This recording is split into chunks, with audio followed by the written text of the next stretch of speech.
come and see me in this time. Everyone's afraid of what might happen to them, or if they'll even get out of there alive. Some fuckhead in the corner is getting to me, talking about the way out. Good evening, everyone. Welcome to episode 2 of Road to Ruin. It's our monthly show with me and Randy Larson, and we're doing this in person. And I think from here on out, we're going to be trying to do these things in person on the regular, you know, with the understanding that sometimes our schedules might not allow us to be face-to-face and in person. But in general, I think that's what the effort's going to be, right, Randy? Yeah, man. I hope so. I like doing this a lot better. I mean, you know, we're separated by about 3 hours of not the most convenient driving, you know, ever. Yeah. But, you know, we got the southern compound down here in Jersey and the northern compound up in Connecticut. So we're going to try to make that work, along with hopefully some episodes on the road. Well, yeah, we got a lot of plans for that kind of stuff. I mean, some of the ideas we had were things that we were probably going to do as Metal Matters. Like we were going to involve some of your bandmates in Come to Grief. Yep. Our mutual friend Graham from the band Barishi. That was another thing we had planned, and also the infamous Keith Bennett, formerly one of the founding members of Wrecking Crew. That's that Balance of Terror record was something that we were thinking about showcasing on Metal Matters. But now that we're doing this, I think that involving Keith on an episode and talking about Wrecking Crew and that record particularly, I think is something we should do with Road to Ruin. Yeah, man. I think it'd be great to sit down with Keith in person and talk about Wrecking Crew and his long, career in underground music. Yeah, and that dude's got stories like you wouldn't believe. I mean, he's been through, you know, he was a touring guy for a long time too, like as a crew member, and seen a lot of stuff come and go. When it comes to like Boston hardcore history, he was one of the guys there from the beginning, really. Yeah, totally, man. And metal too. I mean that's kind of the thing. Like I liked about like guys like Keith who are, you know, when I saw his, you know, Panzer Bastard is a band that Toombs has played with a couple times, and I just remember watching them play and just being like, this is kind of like everything I like about music. It's like it's got this Motorhead thing, Discharge, you know, GBH, you know, like all this that kind of stuff, you know, Celtic Frost. The perfect hardcore to me, that's what it kind of sounds like. It's just like an amalgamation of all this like grimy, like nasty music, you know? Yeah, man, totally. They're cool. And that's his current band, which, you know, it's not a new band. They've been around for a long time. Yeah, they've been around for a while, yeah. I believe they're still active and, you know, doing stuff. Really cool band. Great dude. Tons of stories. And once we can start going on the move with this thing, we're going to start doing these things on the road. And that'll add another cool component to this show. And I'm looking forward to it. Yeah, me too, man. Absolutely. So today's episode, I think, really goes hand in hand with the title of the show, Road to Ruin. I was thinking about that on the drive down here, actually. Yeah, it makes a lot of sense. We're going to talk about GG Allin and the importance of GG Allin in the culture of underground music. And I'm even going to venture to say importance in just rock music in general in a lot of ways. Yeah, I think, you know, I mean, the GG story I think has been told, obviously a lot. That's okay, though. We never talked about it. So, yeah, in a lot of ways, I don't think he gets enough credit for the music side of it. It's always focused on, you know, the antics, the crazy shows, the drug abuse, you know, everyone kind of knows that story. But, like, he doesn't get enough credit for the musical side of it and the influence he's had on a lot of different people and a lot of different, you know, types of underground music. As I was just saying to you before, like on the way down here, I listened to 3 different GG records, and all of them are vastly different in style, you know, sonically very, very different. He's covered a lot of ground in his musical career. So, Yeah, it just, I think that should be brought to attention, that it's not just all the shock part of it was a part of it, obviously, a big part of it, but there was some really awesome, credible music behind a lot of it as well. Yeah, it's all different, and there's been a lot of people in and out of the bands, and he's been involved with like other like Anti-Scene, for example. Like Right. he's done a bunch of stuff with them, and also just even the transgressive nature of what he was doing. In a lot of ways, that is what people focus on, and they kind of maybe like it would be easy for some people to see that and kind of just discount it as like, oh, this is just like shock, but you have to remember, GG Allin was active from the late 70s until he passed away in 1993, making music. And during that period of time, he was, I would have to say, a trailblazer, like a pioneer in transgression, really, and rock and roll music.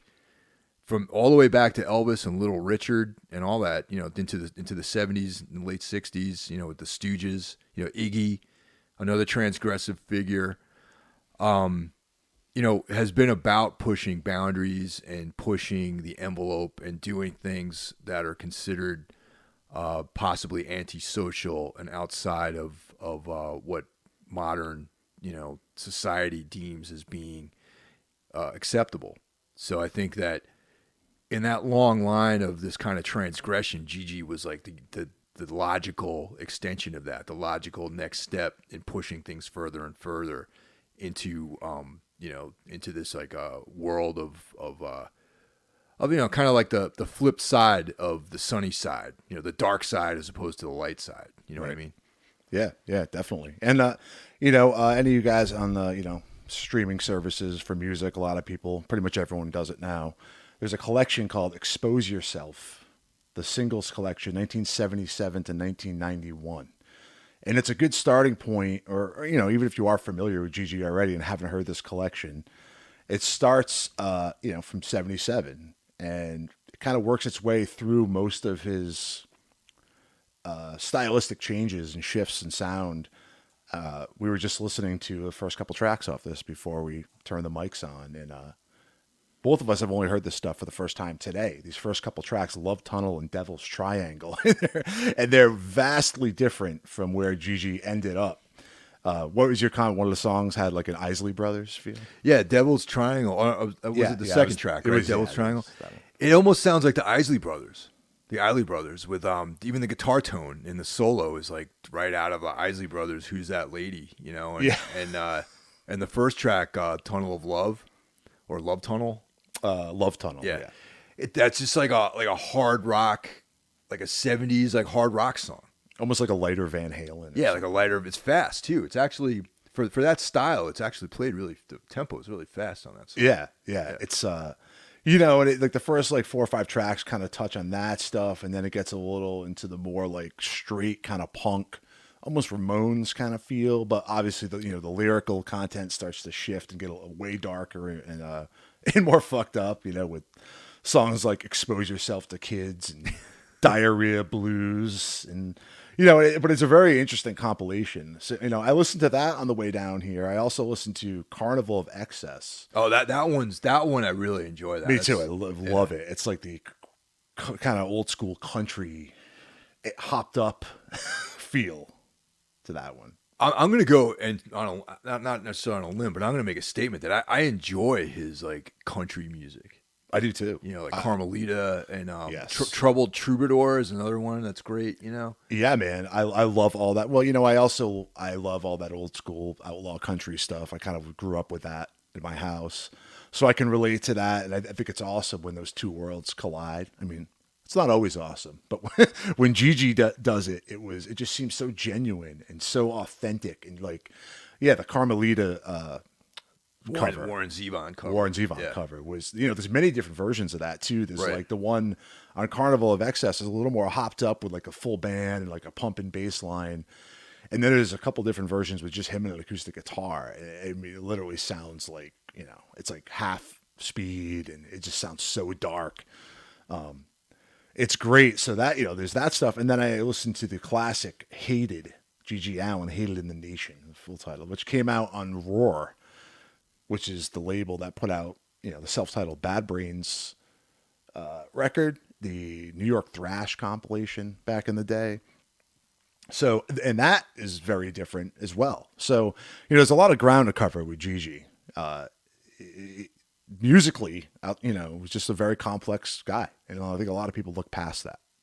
Yeah, totally. And I mean, he's done a lot of these covers too. Like Outlaw Scumfuc is like a David Allan Coe, basically a David Allan Coe song with the different lyrics. Right, exactly. And he did the same thing with a Hank Williams Jr. song. Maybe Family Tradition. Same thing. He changed the lyrics and you basically used the music from a Hank Jr. song. Outlaw Scumfuc, both versions of that. There's like an electric version and an acoustic version. To me, are fucking classics. You know what I mean? It's like, I don't know. It's funny. When I really became very like a bigger GG fan was back when I used to play in Anodyne and our drummer Joel Stallings from California. You know Joel? Yeah. Joel was like a huge GG fan, and we ended up listening to a lot of the GG Allin stuff on tour, and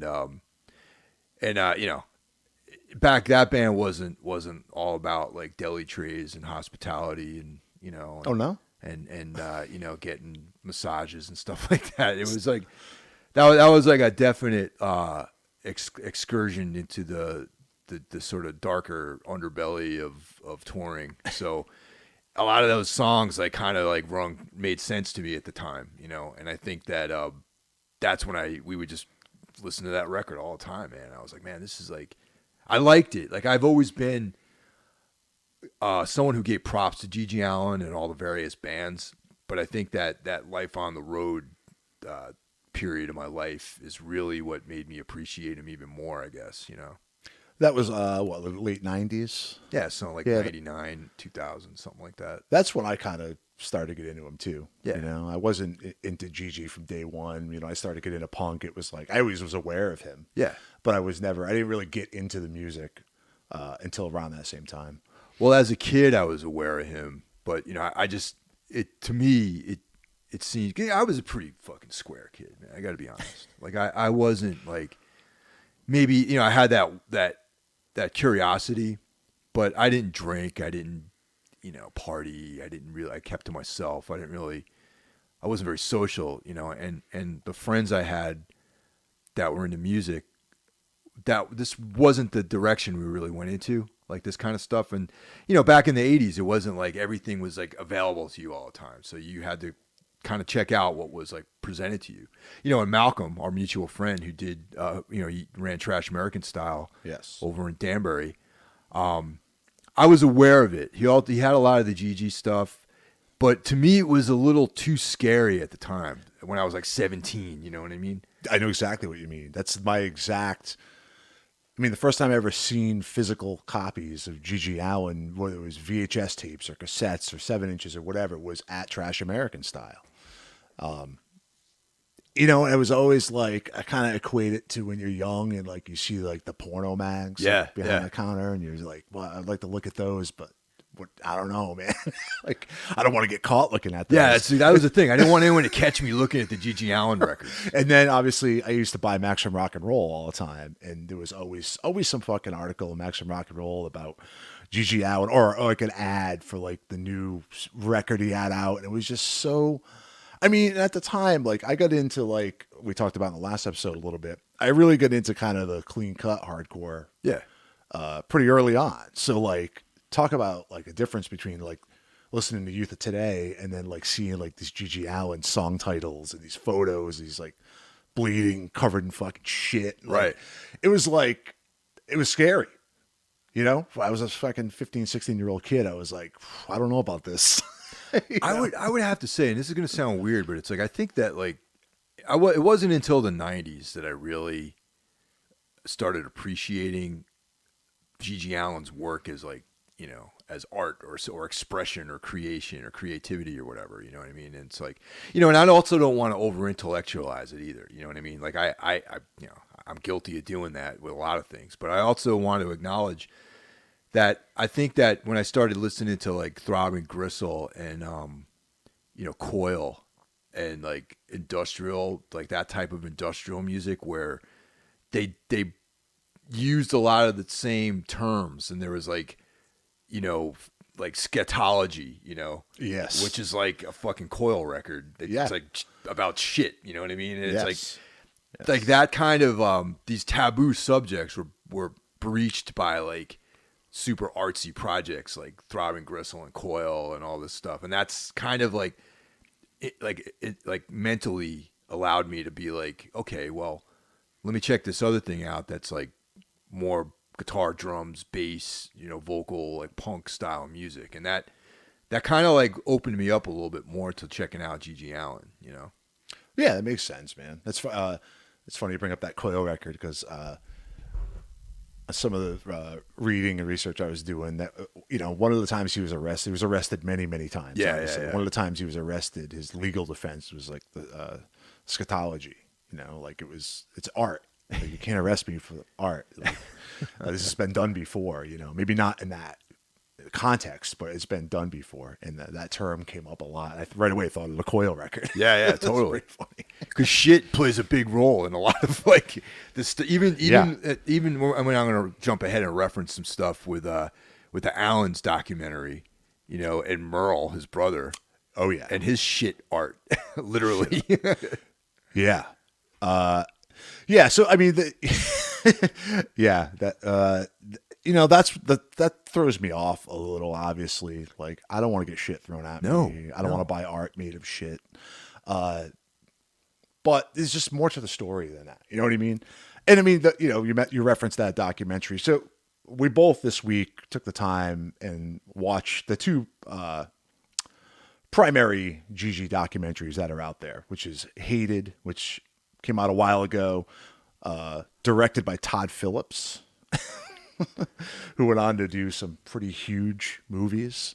And then the film you just referenced, All in the Family, which focuses more on Merle and Gigi's mom, Arletta, and they're kind of their child, growing up in their childhood, and it's a different approach than Hated for sure. Yeah, Hated. That was like Todd Phillips is like one of his early. It came out in 1993, right? And of course, Todd Phillips went on to do old school, mostly comedies, the Hangover series, and then the Joker. Right, which was a fucking huge movie and one of your favorites. One of my favorites, man. Yeah. Super dark, just like right. Everything about that film was amazing, in my opinion. The performances, the writing, the score. I love it all. Right. Yeah. So I mean, I think he made that as like Hated as like a student film. Yeah. If I'm not mistaken. Yeah. So yeah, I mean, I think the root of this episode was that we were watching those two documentaries, and but there's just so much to talk about with GG. I don't think we're just gonna strictly talk about those documentaries. Well, yeah, especially since you can go and just watch the documentaries for yourself. Yeah, exactly. And they're both actually available on Tubi. Oh, they are. Oh yeah, totally. Okay. Yeah, we okay. I was going to get the physical copies, and I probably still will get the physical copy of the Allins of All in the Family. Yeah. Because that's just something I will, similar to Hated, I'll watch that again. Definitely. I've already I bought the DVD. Yeah. I've watched it 3 times already. So. But in in the spirit of trying to do my homework and get all my research done, I tried to find it like just streaming, and sure enough, it came up on Tubi, which is like a free, like literally a free service. Yeah, I have that, and I just got to sign up for it. Didn't even know I had it until you mentioned it the other day. Dude, they got so much stuff on there. Yeah, it's great. Both Hated and this All in the Family are on there, and then I went into this rabbit hole. There's like this documentary about Sid Vicious and Nancy Spungen on there that I watched. Oh, okay, cool. There's all kinds of stuff on there. All right, yeah, I got to dig in a little deeper with that. But yeah, we kind of had the idea of just rewatching these documentaries to get the juices flowing about the GG topic. So there's one other documentary out there called GG Allin, Rock and Roll Terrorist. Heard of it? Have you seen that one? No.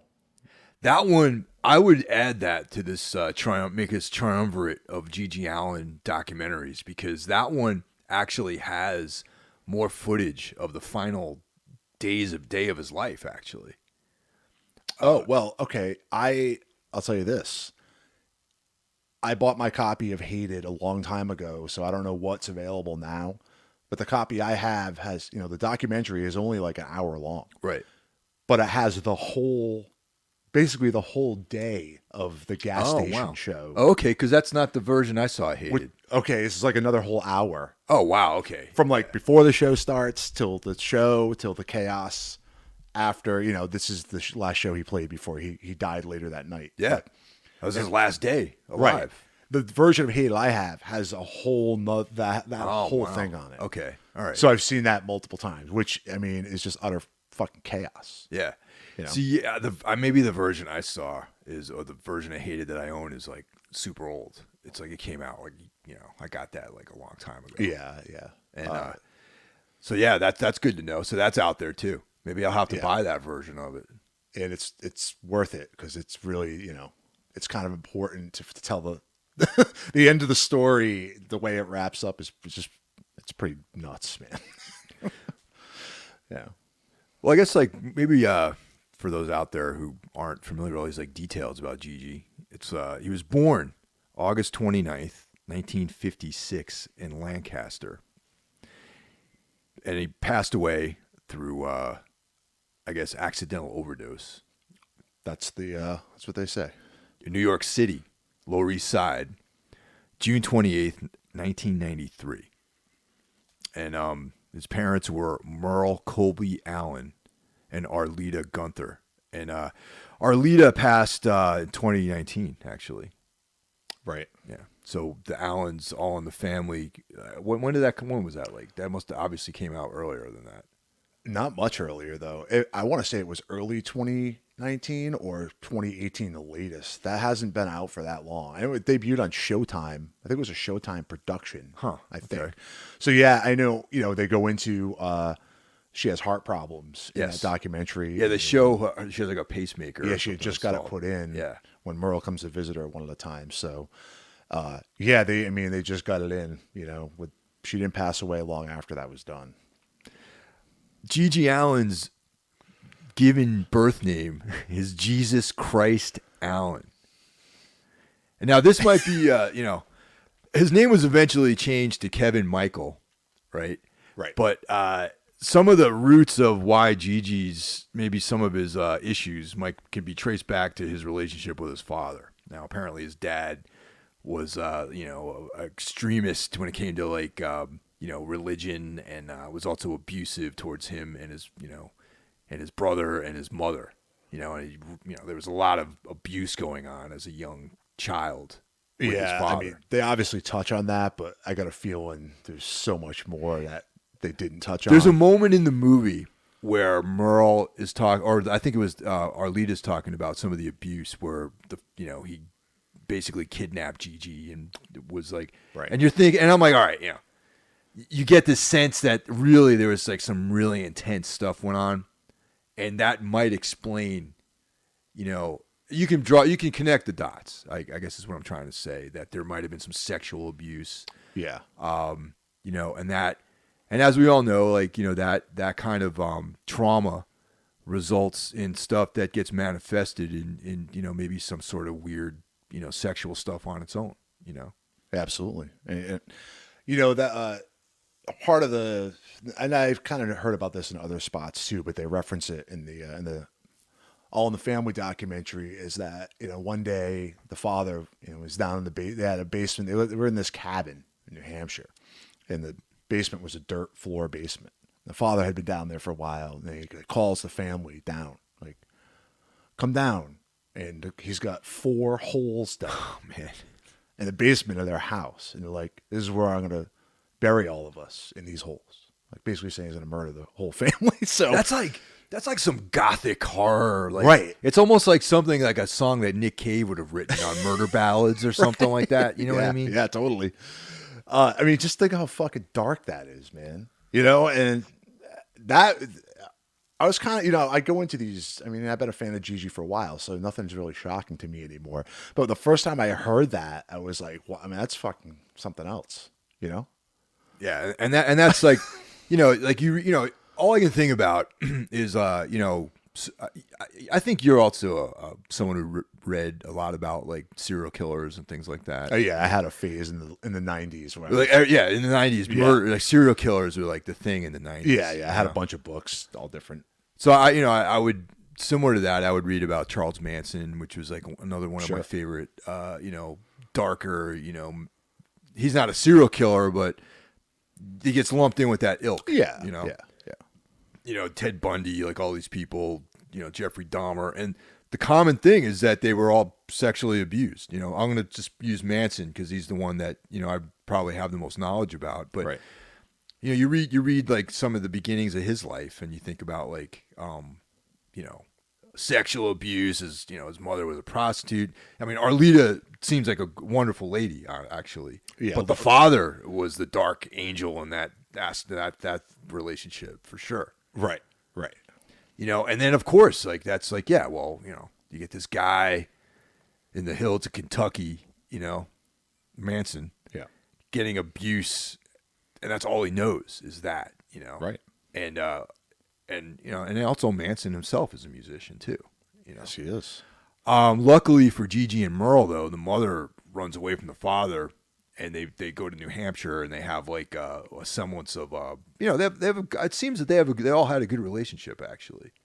Yeah, it seems like she once she left with the kids, she had to work. She references working 3 jobs, so she couldn't maybe be around as much as she wanted to be, which kind of led them to get into a little more mischief, I guess, than probably a lot of kids. But yeah, she seemed like pretty solid woman, right? Yeah, and actually Merle still very much, they're still very much in each other's lives at the time of that documentary. And, and even her recollections of Gigi, like she would talk about, there was Kevin and there was Gigi. Right. And, Kevin and her, and when he was Kevin, right, had, a very loving relationship, and also that, I mean, this, once again, I don't want to over intellectualize all this stuff, but some of the things that happen from like sexual trauma with young children is like they have a split personality sort of, Yeah. And maybe, and I know I'm going out on a limb on this stuff, but maybe that kind of is like what happened with GG Allin, where it's like there's Kevin and there's Gigi. Gigi was like, I guess Merle couldn't say Gigi, Jesus Christ, so he would refer to Gigi as Gigi. Right, exactly. And the Jesus Christ element of was the father named him Jesus Christ, right? So, and the mother named him Kevin, right?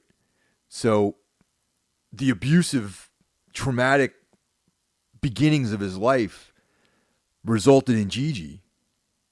And I think that's like, I know that's like a very big jump, but I think that if you really dig deep into it and you do some reading and you take some time and you consider his life, that's not too far of a reach, really, No, I agree. And like, to back up a little bit to what you said about the split personalities, there's 2 scenes in the movie, one towards the middle where Arletta's referencing letters that were like very violent towards his mother, exactly. How much he hated his mother, and there's really, really dark things. But then at the end of the movie, she pulls out the letter that he wrote her on Mother's Day from prison. Yeah.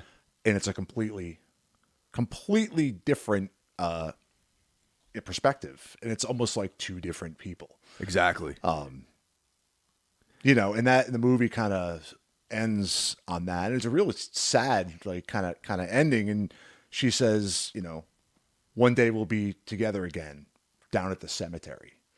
It's a really moving, it is, it struck a nerve in me for sure. And but that really shows the 2 different people. Yeah. And also it's like, and especially these days, it's easy to like classify people and just make like these sweeping judgments about certain people based on perception and, this is that kind of guy, and let's put him in this box and then put him away somewhere. And it's like, I think that the All in the Family documentary, I mean, I felt this way about Gigi for a long time actually, but the, it forces you to see him as a person and understand the complexities of his life and understand like some of the traumatic things that he had to deal with that none of us had to. I mean, I grew up in like a totally normal family, so I can't relate to like, you know, my dad abusing me like that and digging graves in our basement and saying, "Oh, so I'm going to kill you all and bury you here," you know? So it's like, you know, it's hard. It's like, it's kind of like hypocritical to judge somebody because you haven't gone through experiences like that. Yeah. Same here, man. I grew up in, I feel a pretty, you know, well-adjusted family. I never had to deal with any of those kind of things. You can just imagine, you know, what that does to people. I mean, you're talking about extreme abuse and extreme behavior, and you know, these things don't always turn out for the best. Yeah, totally, man. You know, like back in the 90s, you know, I did a lot of reading about like all that alleged satanic ritual abuse and all this kind of stuff, and you know, like abuse and implanting things in people's heads and minds and all that, and you know how that stuff all gets manifested. And a lot of this is like, yeah, like a guy like GG Allin and and also, you know, back in the 80s, you know, people didn't understand stuff about psychology like they do these days, where it wasn't like, oh yeah, let's go to put them in therapy, you know, or whatever. Right. You know, back then, probably what they did, they just put you on like Prozac or not Prozac, on like Ritalin or something, and just drugged you up and numbed you out and unleashed you on the world, really, you know? Yeah. I mean, I think things have come a long way, you know, in diagnosing the root of people's problems with that kind of stuff, you know, for sure. Yeah, I can't even imagine. I can't imagine dealing with that kind of. It's so, you know. I don't mean to laugh, but it just makes me uncomfortable to think about. Yeah, Like, totally. You know, I can't imagine my father digging my grave in the basement of my house. I mean, so I mean, and so there you have it. You got, you know, like this kid, his two brothers. They love music. You know, that's probably was their escape. You know, they lived in some redneck town up in New Hampshire, you know, and you know, you and I are both familiar with redneck towns for sure. Oh, absolutely. And I mean, I'm familiar with rednecks. Like I grew up in a small town, and I know what it's like to be around people with like, let's put it this way, who aren't very worldly. Yeah, it's putting it mildly. Yeah, but yeah, you know, closed-minded about certain things, and to them, you know, these guys would make these excursions into Boston, and was their way of getting exposed to culture and music and stuff like that, you know?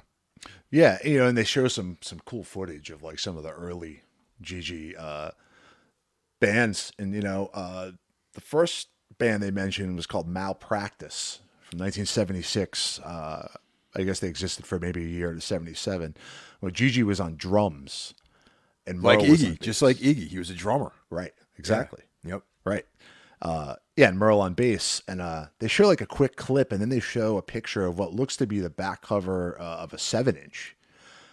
I can't seem to find these Malpractice tracks. I don't know if this record ever really came out or not, but if anyone out there is listening and they can direct me to where we can find these Malpractice recordings, that would be amazing.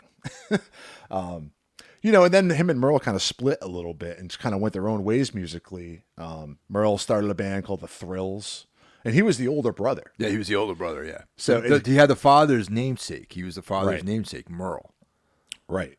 And, you know, as they touch on, they were always trying to outdo each other until they eventually came together to play, you know, together in the Murder Junkies.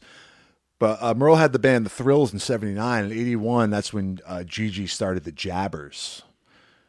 Which again, is very early and has a real traditional punk feel to the music. 70s punk, yeah. Yeah. Ramones.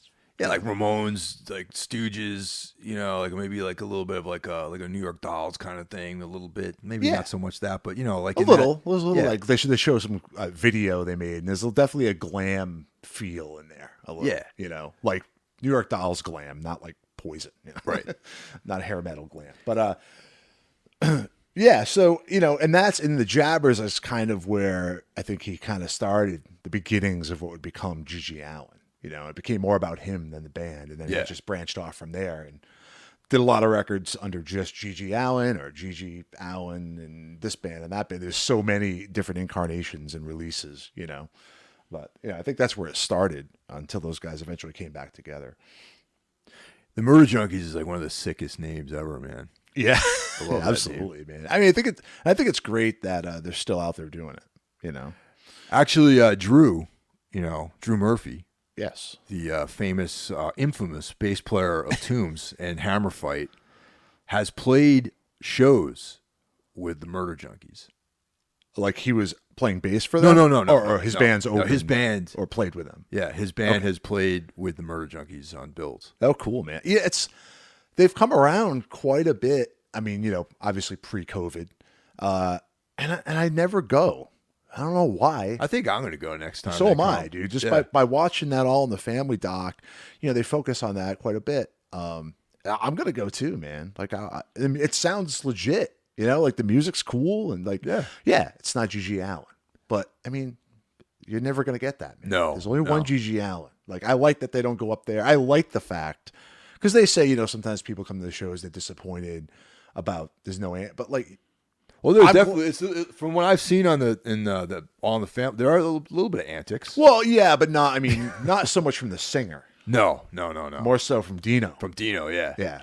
Like if you want to get like a drumstick that's been up Dino's ass, then you could go. That's some of the antics they do there. Yeah, and they document that well in this documentary.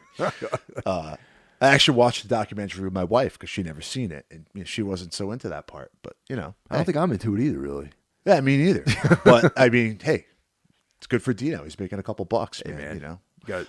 But yeah, hustle, now I'm intrigued. Like, I want to go see him. I've never seen them perform. I've seen Merle. I ran into Merle at a Hank Williams III show at CB's, and there was another show I was at that he was at, but I've never seen him perform. Me neither. Never seen Dino perform. Nope. And I want to go now. I regret not going in the past. They've played Connecticut a bunch of times, and I just have never gone. I always say, yeah, I'm going to go, and I just don't go. I actually right now, since at the time of this recording, we're still dealing with the pandemic. There are shows being booked, tours that look like they're going to happen. But at this stage of the game, I will go see fucking anybody right now, man. Yeah, I know. I feel the same way. If there was like a Guns N' Roses cover band playing, I'd probably go see them. And I like Guns N' Roses, but I would. Yeah, I would see a cover band play right now. That's pushing it, Yeah. I was gonna say something like Dinosaur Jr. just announced a tour for the fall, and I wouldn't say I'm a big fan of them. They're cool, Early stuff I love, man. Yeah. SST stuff. And I've seen them before, but that was more so because they did that tour with the band Off, Keith Morris's band, who I love, and then Rollins was with them, and he interviewed them on stage before they played. I remember that. It was really cool, But now it's like I see a Dinosaur Jr. tour announced, where before I'd be like, oh, cool. Yeah, I'm not going to go to that. Now I'm just like, wow, I should go. I want to go to anything. I'm with you, man. I just got tickets for Ministry, Helmet, and Frontline Assembly in Philly. The show, I got tickets for the show in Philly. That's October, right? Yeah, it's like October 2021, and I'm when the tickets went up, I'm like, yeah, let me get these. And there's a show out in Montclair. There was one on Long Island, and then I figured the cooler one would be the one I would have the most fun at. I think would be in Philly because I would maybe catch up with some friends down there and stuff. Right. And get to hang out with London May, who's playing drums for Ministry. Right. And seeing Helmet again will be great. Maybe. Nah, dude, they're always good live. I haven't seen him since the Aftertaste album. Yeah, so I mean, can't say. They I haven't liked a new Helmet record since like I don't know the 1997 or something like that. But, right. I've heard some of those recent records and not recent, but newer records, and I didn't like what I heard. That's but they're always solid live, man. They always deliver. And then Frontline Assembly would be cool. Yeah, that'd be cool to see. I'd never seen them. I think originally it was supposed to be Front 242, who are incredible live. Yeah, I've never seen them either. Yeah. I've never seen Ministry. Ministry, I've only seen them one other time, and they were great. Do you remember what tour that was on? It was right after they did that big tour with Helmet and Sepultura, like in like 96 maybe, 95, 96. Okay. So maybe Filth Pig? No, it was before Filth Pig. So it was on the one with Psalm 69. It was on that tour. Oh, okay, cool. That's a great time to see him. Yeah. But Filth Pig is a solid record too, man. I agree.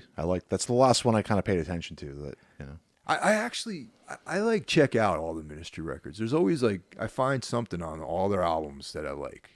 you know. And I don't really ever consider myself to be like a huge Ministry fan, but I do find stuff on all their records that I think is cool. Al Jorgensen, another interesting character.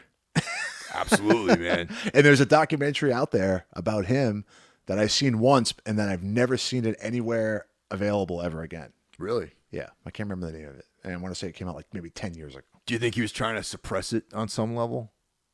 Was there like some unflattering stuff in there? Because I imagine that dude also has a lot of skeletons out there, you know?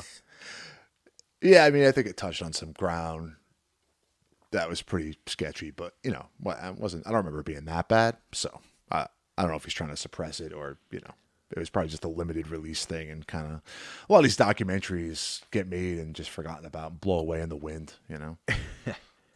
There's one other thing I want to mention about GG and his relationship with his father, and you know, he was talking about the abusive stuff that he had to deal with, and GG said that he was glad to have such an upbringing because it made him a warrior soul at an early age. Yes. So that I think feeds into like our hypothesis about his you know, like why things went so extreme in his life. You know what I mean? Yeah, yeah. That when I heard that quote too, man, I stopped for a minute and I was like, yeah, it makes a lot of sense. You know, have you ever been up to the gravesite? No, that seems like a little too much of a punk rock thing for me to do. Really, you know what I mean? Like I don't know. I like they show people taking pisses on his grave. I don't want to fucking do that. I don't want to go and there might be like a piece of shit there or something. Who knows? You know. Well, yeah. I mean, you know, the All in the Family documentary kind of opens up with that kind of thing, you know. And there's a quote from Arletta, the mom, is like, you know, you don't want people coming down from Canada pissing and shitting on your grave. I told the police I'll go down there and shoot them with my gun. Fuck yeah, dude. You know, and then there's the classic scene where Merle shows up and there's these fucking clowns and they're, you know, taking shits and pissing on the tombstone, and he makes him clean it off and tells him what jerk-offs they are. And then he proceeds to go down and with a little like acoustic guitar and fucking crack it over the guy's head. You know, I back that. Yeah, totally me too. Back it, man. And that's kind of the intro to the movie. And, you know, it just sets it off. You know, I back that too, man. Yeah, I never really went to any of these memorials. Like, you know, like some people go to see, you know, Jim Morrison in France, and you know. The only one I went to is Lovecraft. Really? Yeah, Providence. Yeah, well, no one's gonna do that at a Lovecraft thing. You know what I mean? That's cool. You know how I feel about H.P. Lovecraft. Yeah, I didn't take a shit. You know, but it's like I saw like the statue of Phil Lynott in Dublin. You know, that was cool. Like, there's a fucking monument to him. Yeah. I've seen pictures of it. I haven't been there. Yeah, yeah, that looks amazing. I've only been to Dublin once.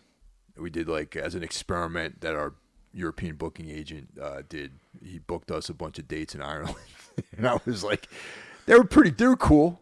You know. So I just like to see. Yeah, dude, Ireland's beautiful, man. Yeah. The food is much better than in England, man. Dude, like, no offense to you Brits out there, but the only reason why there's good food in England is because of the Indian and Pakistani population. Really, that's good food. Yeah, you know. But Ireland, I fuck with Irish cuisine, man. It's good. So anyway, yeah. I never took a shit at GG Allin's grave. I never saw it. You know. No, but like, you know, it's his fucking grave, man. You know, and that's the thing, man. Like, there's like this weird detachment that a lot of people have, and you know, it's like, yeah, okay, cool. This guy had this persona that he this life that he led, you know, and like, but that doesn't mean that you have the green light to go out there and vandalize this dude's like monument. You know what I mean? It's you know, it's just kind of fucked up, you know, and I, you know, there's people that he was important to people, you know, he had a family and a mother and a brother who would rather not see people vandalize his gravestone and take shits on his, you know, above his body and things like that. Yeah. They actually had to remove the stone, the actual headstone. And I think they keep it in the basement of the cemetery or something like that. Yeah, but, totally uncalled for, man. Yeah, I agree. I really like when Merle exploded that guitar in the guy's face, though. That was, you know, I like that. Yeah, it's like, you know, I think that he was definitely within his rights to do something like that. And on his actual stone, it does say rock and roll terrorist, which is pretty badass. Well, that's that whole stance that he has with, like, there's also, I forgot, I think it's in the Hated documentary, he was talking about, you know, basically I guess, like, if you could reduce everything about GG Allin is, like, just freedom. Like, That living dude, a fucking free life. That's so fucking funny because that's exactly. I was thinking that on the way down here. If you could sum it up in one word, what would it be? Freedom. Yeah. That's exactly what I was saying to myself. Like, And one of the things I always talk about whenever anyone wants to talk to me about GG Allin is just like how everyone talks all this shit about wanting to, you know, be an individual and do what they want and, like, have freedom. But being truly free, there's, in a capitalist society that we live in, there's a fucking consequence to that. Right. And that very few people, including myself, man, are willing to deal with those consequences to have true freedom. Because there's a moment in Hated where Gigi's like, yeah, I don't have, you know, he's like, well, you know, man, it's like, I got, like, a pair of pants and, like, a t-shirt, right, and that's about it, you know. And it's like, I don't know why I had him with a southern accent because he's from New England, but it's like there's a lot to admire about that. I had this conversation with somebody about when I lived in Washington State in the early '90s. I met these kids that were from. I mean, I was a kid at the time too, really, but, like, I met these young people that were close to my age that were from Utah, and they were living in a storage unit. That I'd met up with some people to jam, play music with, and, you know, similar to Florida, a lot of places, a lot of bands in Florida rehearse in storage units down there. right. You know what I mean? So, like, there was a similar vibe going on in Bellingham, Washington, where I lived for about a year, and you know, they were like, you know, these, like, rambling men, and, like, a young girl was with them too. This other lady was traveling with them. They were, like, from Utah. They were riding the rails, and, you know, right, they ended up here. You know, they're on this kind of, like, Jack Kerouac-esque, you know, Huck Finn exploration of the world. But there was as I got to know them better, one of them didn't have a safety net, but the others did. Right. You know, the others could have always went home. The other guy didn't have anywhere to go, really. So there's this illusion of freedom that people want to explore, but there's always, like, a and I'm including myself, man, because, like, I'm not willing to do certain things to be free. There's levels of freedom. There's levels of freedom, yeah. And it's like, and I guess, like, to go all in the way Gigi did, you know, is like the extremity of that sort of idea. You know what I mean? Yeah, man. And that's kind of like one of the things that, like, attracts me to his music. And, exactly. You know, some of his ideas anyway. It's just like, I'm the same way as you, man. Like, I like to think I'm a pretty free guy in a lot of ways, but not even close. It's just certain things I don't want to, I don't have the fucking balls. Yeah. To give up and go all in. You know, like, reference that scene you were talking about. He's sitting in some sketchy, looks like a motel, probably the St. Mark's or something. Yeah. Fucking shithole motel in New York. And, you know, he's like, everything I own's in this bag, this fucking paper bag. You know, it's probably just beer. Yeah, probably just beers, It's like drugs or something like that. Right. You know? And he's like, someone calls, I can go. Like, no one telling me I can't go here, can't go there. I don't pay taxes. I ain't got a wife. I ain't got kids. And, you know, it sounds fucking awesome, right? Until you start thinking about, you know, where you're going to get your next meal. Yeah. Where you're going to take a shower. Yep. Like, where, you know, I mean, he's not worried about taking a fucking shower. He's covered in shit and blood half the time. It's like, you know, it's like that. I mean, that is just ultimate freedom. Whether you agree with it or whatever, I mean, that is ultimate freedom, which is pretty crazy because not many people really have that. If you're listening to this song and everything is going wrong, give a chance on the other side. Let's go over the edge. Fuck the pigs, fuck the folks. Death is where it's at. Here's the fun.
thinking about this topic, the GG topic, man, made me think of a mutual friend of ours, Malcolm Tent.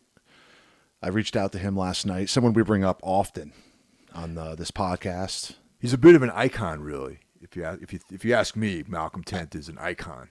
Absolutely. I think he shaped a lot of people's, more so than just what they listen to, you know? A lot of people's approach to life, approach to how they look at music, how they look at underground music. Me and you bring him up on all the podcasts we've done, almost every episode. Yeah, there's probably, somewhere, whether it's about, Yep. It doesn't matter what it's about, somehow, whether, I bought that record there, or the first time I heard the Gun Club was from Mal, or whatever it is, we both have story. His store was called Trash American Style, which operated for many, many years and unfortunately closed a while ago in Danbury, Connecticut. And it didn't close because it was failing financially. It closed for some scumbaggery of the neighboring business and his landlord. Exactly. And it was a crushing blow to me when I found out they were closing, Yeah, my parent, I grew up like maybe, 15 minutes from there, just over the border of New York State. And one time I remember I was coming to visit my parents. And it was, I was like, yeah, let me stop in at Trash before I go see my folks. And I stopped in there, and Malcolm's like, oh, hey, man, do me a favor. Put your email on this piece of paper. I'm like, okay. And he's like, I go, what's up? He's like, we're closing. I go, what the fuck, dude? And then he kind of went into the story about what happened with the store and how his neighboring was like a print shop or something like that, which they're out of business, by the way. That place doesn't even, it's a fucking, good, like a vape store now or something like that. There's a documentary out there. I think it's called I Need That Record. Yes, I've seen that. And it's not exclusively about Trash American Style, but it's about independent record stores closing and struggling. And there was a nice segment in there about the final days of Trash American Style and a little bit about the history. I wish it really deserves its own documentary. Totally. Malcolm and the store. Yeah. But, as we mentioned earlier in this episode, we both would kind of look at GG records and cassettes and stuff from afar because Trash always was fully stocked with GG Allin stuff. Yes. So I reached out to him, and Malcolm's also released music by GG Allin. As well as Manson, too. Yes. Yeah. And lots of other interesting stuff. Which, he was nice enough to take some time last night and write a little statement. And after I'm going to read this, and then after I'll touch base real quick on some of the things, about Malcolm. But so this is from Malcolm Tent. I first met GG through selling his cassettes at Trash American Style. This was early 1987 when he was between bands and record labels. The only way he could get his music out was to make cassettes at home, sell them directly to stores. From there, it naturally evolved into releasing some of his stuff on my label, TPOS.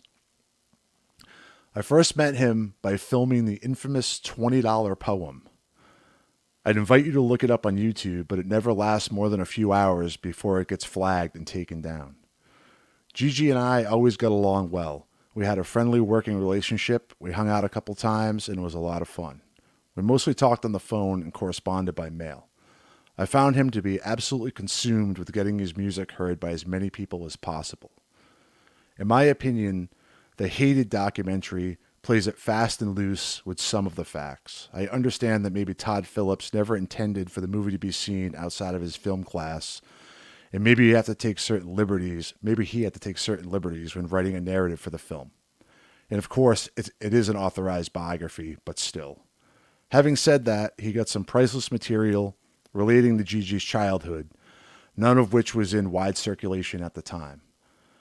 Overall, I think All in the Family is a way better, accurately portraying story that needs no embellishing.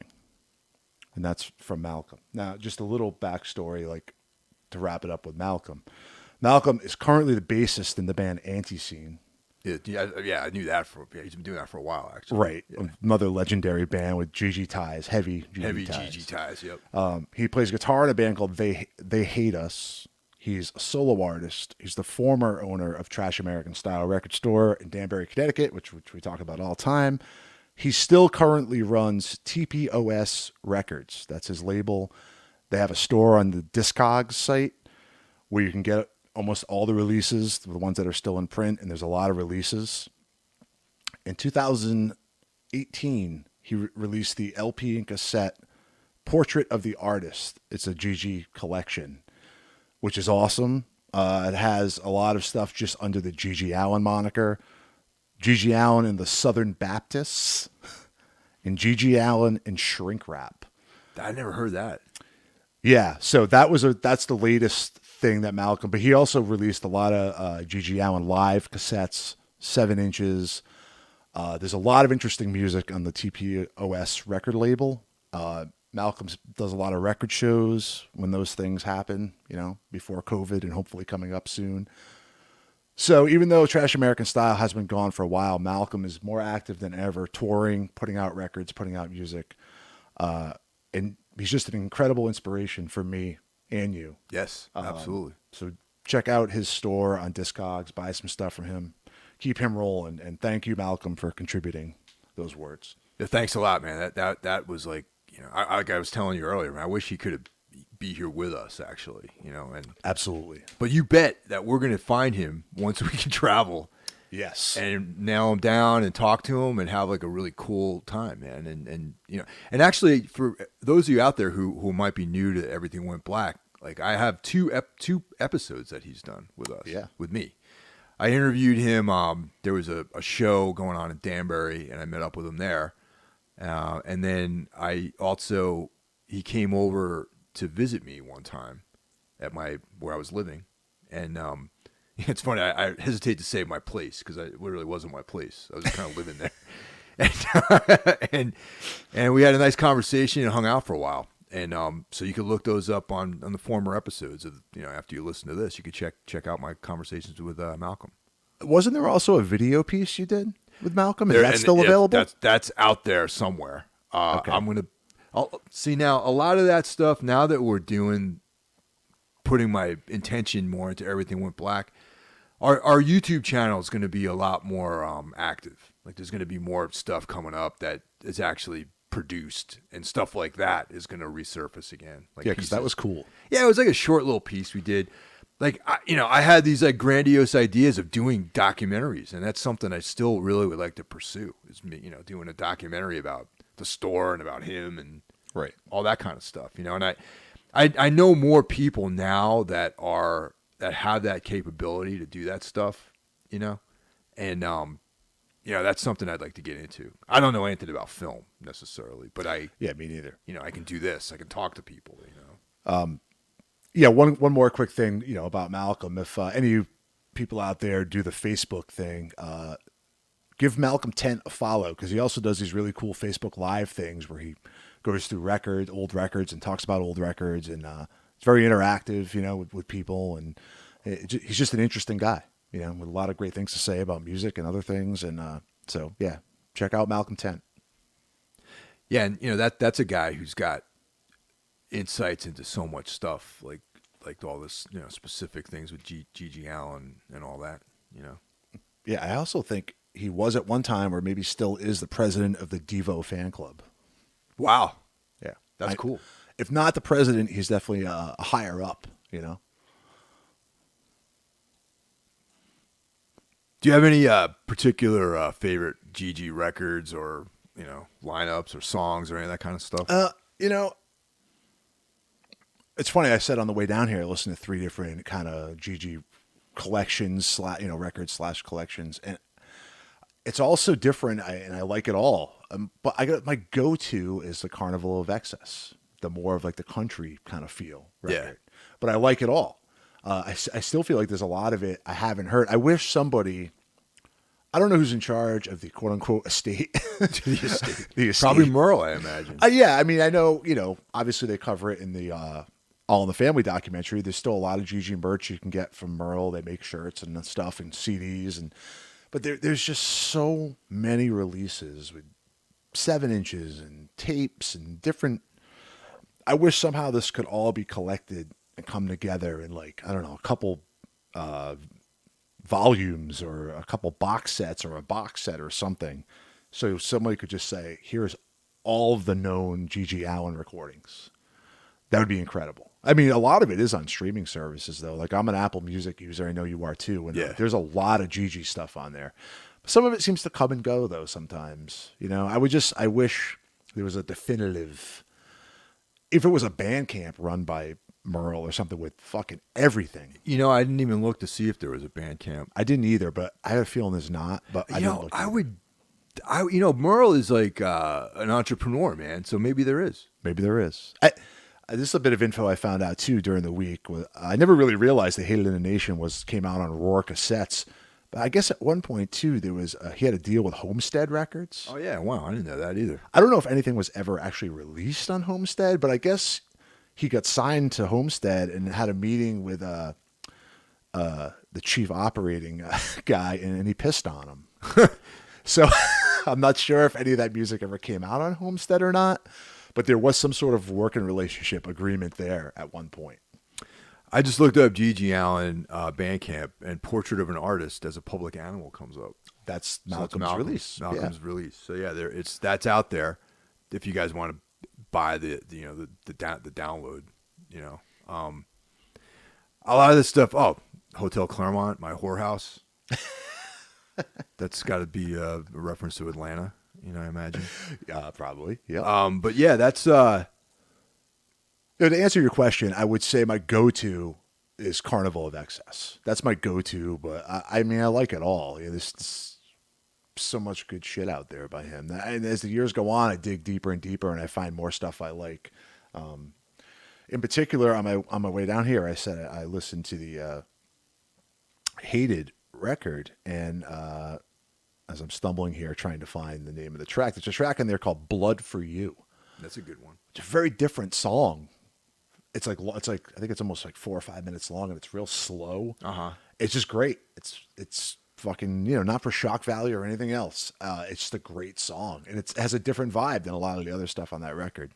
You know, and this has a lot of classics. Bite It, You Scum. It's a classic. But how about you? Do you have like a go-to? Well, definitely Carnival Excess. I have that. You can see I have that on my list here. Yeah. And then I would say the it's like an EP, the Troubled Troubadour. Yes. Acoustics. You know, When I Die is on there, and sitting in this room is fucking heavy. So is When I Die. So is When I Die. Super both of heavy them, too. You know, and it's and like, a lot of this stuff is you know, there's the the songs about fighting and fucking and drugging, but there's a lot of heavy material, man. There's a lot of like When I Die, dude. That came up on the way down, and it's just like very heavy. it is. You know. Now the other one though, I'm going to give you guys a trigger warning here, okay? Because I'm going to say something that might trigger some people out there, and it might be taken out of context. But I want you all to know that this title of the 1988 release might offend some people. The title of this record is called Freaks, Faggots, Drunks, and Junkies. Yep. Now that, that's a bold statement in the new millennium, to have a record called that. But it's a fucking great record, man. It is. And it is. I had some of my favorite songs, and I'm gonna go through the names of those songs. There's a song called Caroline and Sue, which has to do with gender fluid love affair between Gigi and two maybe women and men.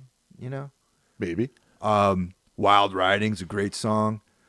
Die When You Die, You're Gonna Die. Classic. Which is a Destroy All Monsters, basically another one of those moves where he takes an existing song and changes the lyrics. Right, yeah, he does. He's done that a fair amount of times. The song Commit Suicide is great. And then I mentioned this earlier, Outlaw Scumfuc. Yeah. Which is basically the David Allan Coe song called Long Haired Redneck. And I was, he's kind of disappeared off the radar now, but Hank Williams III, I was a big fan, especially of his early records. So I would go to see him. I've seen him a lot. I've never seen Hank. Really great, man. Actually seen Merle at a Hank 3 show. They were pretty tight. But Hank 3 would always cover Outlaw Scumfuc. That would always be in the set. That was like a staple of the set. It's just like the song encapsulates a lot of the feelings that I think guys like me and you might have gone through in our lives too. Oh, Hell yeah. The opening line, everyone knows I'm a scumbag. You know, it's That might be more you than me. like, maybe, I don't know.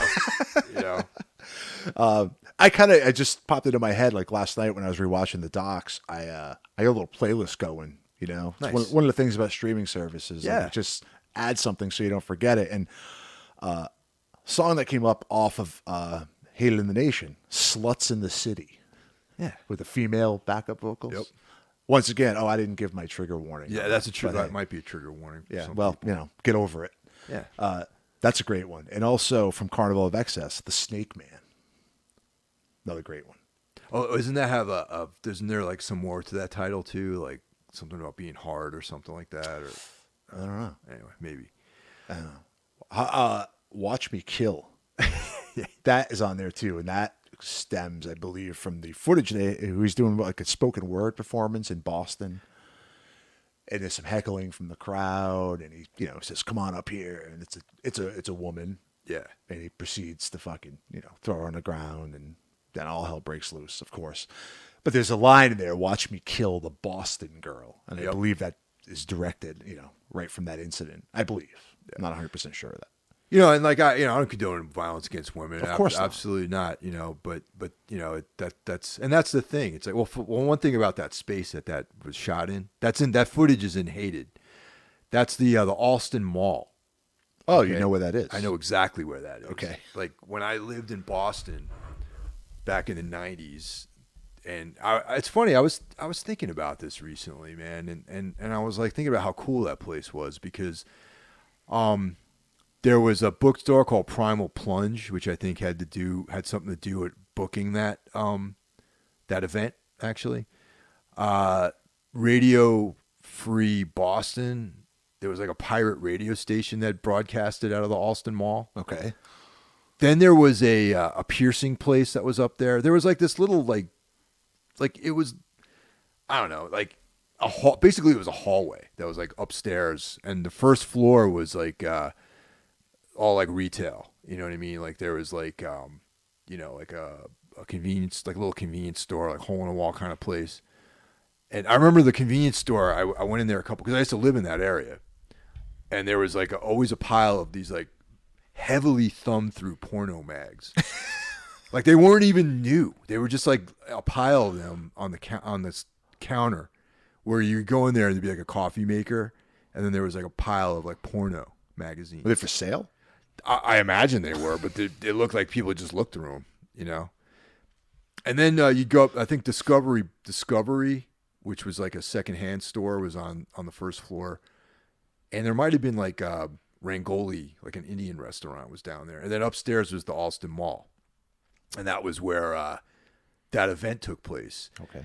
And at the time I lived there, which is like a few years after that, because that happened in like 91. I hadn't moved to Boston at that point. You can see in the corner a doorway, and that doorway would become this video store that this guy Will ran. That was like Underground Video or something like that.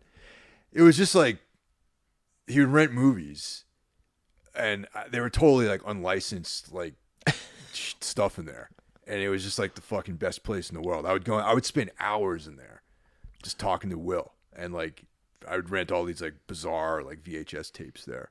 He had all the good shit. Great stuff, man. Yeah. I'd come back to the apartment with all kinds of like bizarre, like weird, obscure horror films and Right. And then there was also like legit, regular mainstream shit in there too, but it was just basically the guy's like video dub collection of stuff.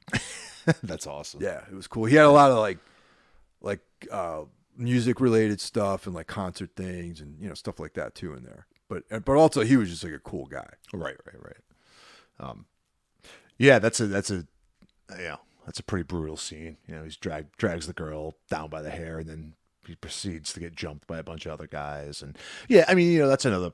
I think they could have beat him up a little bit better than they did, though. Those guys that jumped him, really. Yeah, they looked a little soft. It was like a little half-assed attempt at like beating him down, especially in Boston, a town which is known for violence. GG in that scene, he looks a little extra grizzled. And he's got the beard. The beard. It's like one of the only times I've ever seen him with like a full beard. He Yeah. just looks so fucking gnarly, man. He looks more like a biker. Yeah, he's got this real biker vibe.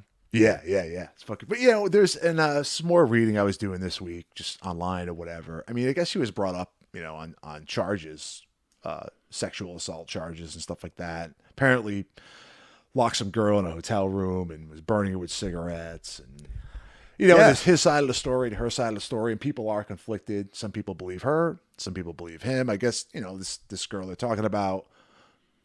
There's some unflattering things about her as well. It wasn't like she was innocent in all this, I don't think. But who knows?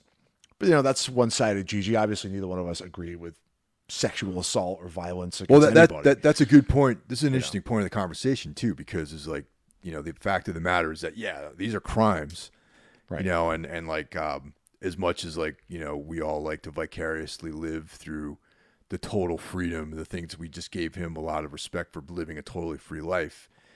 These are like crimes, and there's consequences to those crimes, and that's not something I'm like, oh man, look how cool it is that he went out and beat all these people up. It's like, I'm not into that. Sexual abuse or rape or whatever, that's definitely not something we support. But on the other hand, though, there's guys like Norman Mailer, who he's got a dodgy past, right. Yet people still give him credit for the great writing he's done. There's all sorts of creative people out there who have, hell, Burroughs didn't he murder his wife or something like that, Well, yeah, this is the age-old conversation of separating the art from the artist, which I think 99.9% of the time I don't have a problem doing. Yeah, and that's what I guess the point I'm trying to make, though, is that,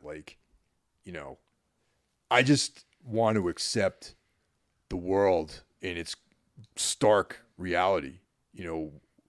People use that term warts and all, where it's right. The good, the bad, the indifferent. I think everything is open for analysis, and you can draw your own conclusions based on your own intelligence and whatever level character you have, and that's kind of how I see GG Allin. And I'm not justifying anything either, man. I'm saying look, the guy definitely had a lot of fucked up shit that he did, which I don't agree with, which I think if you're going to go to jail, he went to jail. Right. He paid his fucking due to society. A few times. So it's there's obviously a lot of sexual things going on in his work. Sexual misconduct, yeah. And it's interesting, though, because he had a bit of a relationship, more so letter writing than anything else, with John Wayne Gacy. And as a matter of fact, when you put in Hated, the opening thing that comes up is a quote from John Wayne Gacy. And the quote is, "GG is an entertainer with a message to a sick society. He makes us look at it for what we really are. The human is just another animal who is able to speak out freely, to express himself clearly. Make no mistake about it, behind what he does is a brain." And there's also people in that documentary that allude to the conversations John Wayne Gacy and GG had always ended up being about, unpleasant things, maybe tying up little boys and, things we don't condone. But these are just facts of what happened, Yeah, and I think that we're in a very pivotal point in our society where it's even Bernie Sanders recently went out and talked about how he doesn't think that banning Donald Trump from Twitter is a good idea. Right. And I think, Bernie, I would have voted for Bernie if he ran for president. I supported him, during his years, and I think he's an incredible person, and he's as liberal as you can get, man. Yep. And he's one of those guys who's he's old school in that sense, where it's you don't have to agree with everything, but they shouldn't be silenced. They shouldn't be marginalized. I just think that the content of what they're doing, if in a society, will marginalize itself in a lot of ways, which, in some ways, GG Allin, he's not Van Halen or something like that. You know what I mean? It's right. It's a marginal type of thing that he's done, and it's only for really a very fringe group of people, you know? And that's a whole dicey thing, basically censoring people, which I'm not for at all. I fucking hate Donald Trump. And Yeah. and a huge part of me is glad he was fucking silenced because he's such a fucking shithead. But at the end of the day, is that the right thing to do? Because, I mean, there's a lot of things that have been, I mean, me and you have been directly involved in things that have, tours have been canceled and bands have been, canceling is like the Yeah, term. that's the term now. I wasn't so much using it in that context, but that's what it's become. And I mean, you both like a lot of outsider art and fringe art that a lot of people probably look at and they're offended by or whatever. But like, I don't know. It's just it's such a complicated thing. I mean, the guy was the fucking president, spewing lies fucking day after day. So what do you do? What do you do in that? But at the end of the day, what Bernie Sanders said, he's probably right. Yeah. He probably shouldn't have been silenced. I have to say, I am much more comfortable knowing that that Trump is banned off of Me too. Twitter, but I'm not. I don't know if that was the right decision. Right. really. And I kind of feel the same way. I'm glad it happened, but at the end of the day, is that just a license now for fucking everything to get shut down and canceled? I don't know. I don't know the answer. And that's kind of the overarching thing is like, I just hope our society doesn't go down this path where people can arbitrarily start just pulling things down, which it kind of is there already, right. really. Right. And it was starting to happen even before Trump, honestly. Well, definitely it was, and like, I just think that, like, I think, we're talking about Malcolm and me and you and GG Allin and all this stuff and the culture that we came from where you can go and buy cassettes and things like that and find all this like really bizarre stuff, that's definitely not politically correct in a lot of people's eyes, and it'll be offensive, and some people will get their feelings hurt, and all that stuff. But it's like, I think that the world needs to be a place like that where you can find things that are outside of your comfort zone that you can evaluate on your own and not just be taboo and not be like taken away from you. And even back then, honestly, it was a much more permissive society in some ways. It still felt taboo just in and of itself. You know what I mean? Right. Yeah, I agree, man. I agree. Yeah, that's a whole other, we could go down a whole rabbit hole of that stuff. But I think it's important to talk about that, since we're doing an episode on GG. It is, right. A guy who probably would be canceled in this culture. That's where I was going to go next. Could most of these records, these songs, could he even exist? Even living by his own law like he lived, could he exist? Would people book shows? It was hard enough back then. Would it ever even happen now? Could it even happen now? I mean, I don't know. I don't think it could. Yeah, who knows, man? I mean, back then in that period of time, it was the Wild West in a lot of ways. Well, I was gonna say, doesn't it seem like 100 years ago? It does. It doesn't seem like 20 years ago or 30. It seems like 100 years ago. Like Yeah. the difference between what could be consumed. You either consume it or you don't. It's really that simple. Like now it's people are choosing what you consume. Like we talked about before, like in private, like it used to be like we were worried about the government censoring shit. Now it's like people that are in some ways like-minded people to us that are censoring things because this side of the underground doesn't like this. And it's so fucked. I just think that you should be able to do what you want as long as no one gets hurt and you're not breaking any laws, really, Same here. As long as you're not hurting somebody else. Yeah. You're free to do whatever the fuck you want. Not too far away from where that last GG show was, there's a bookstore called See Here.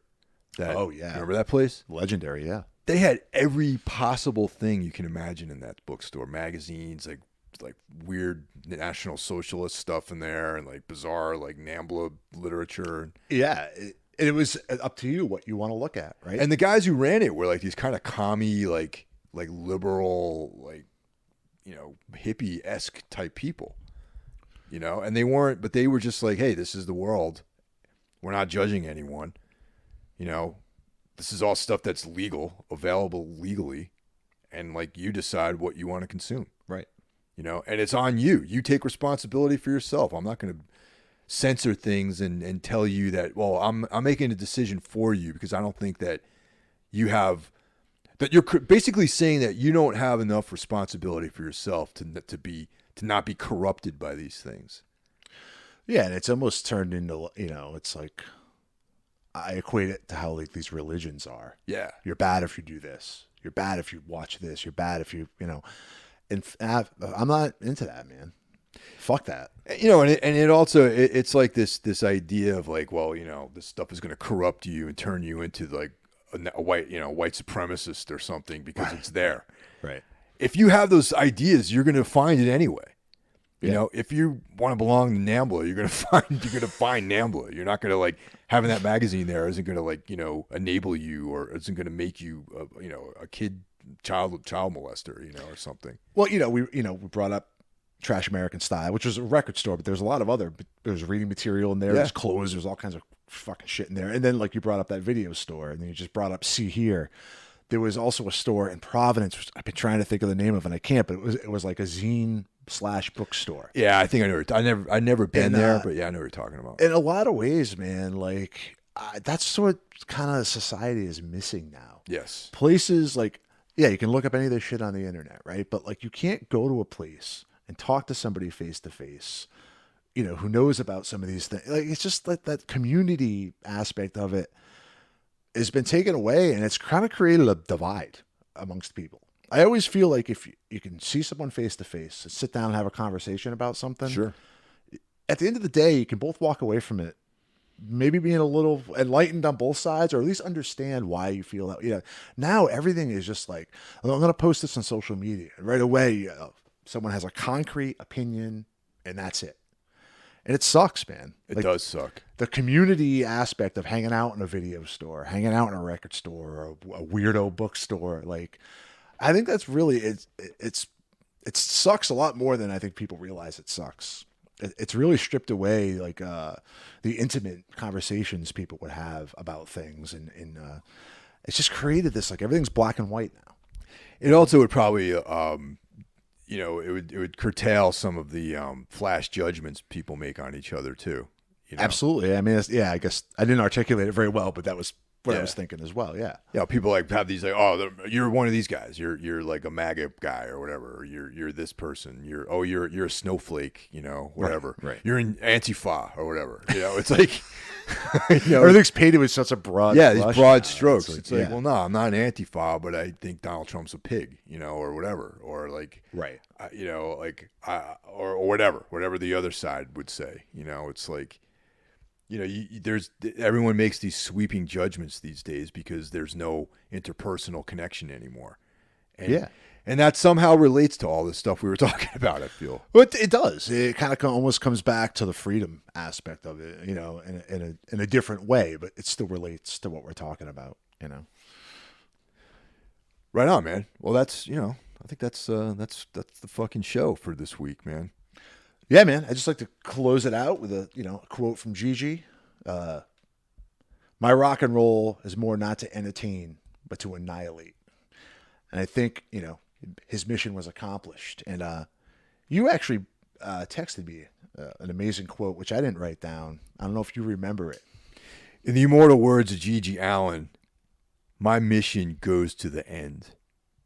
And with that, I'll leave everyone. I hope everyone's doing well. And I'll talk to you next week.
in the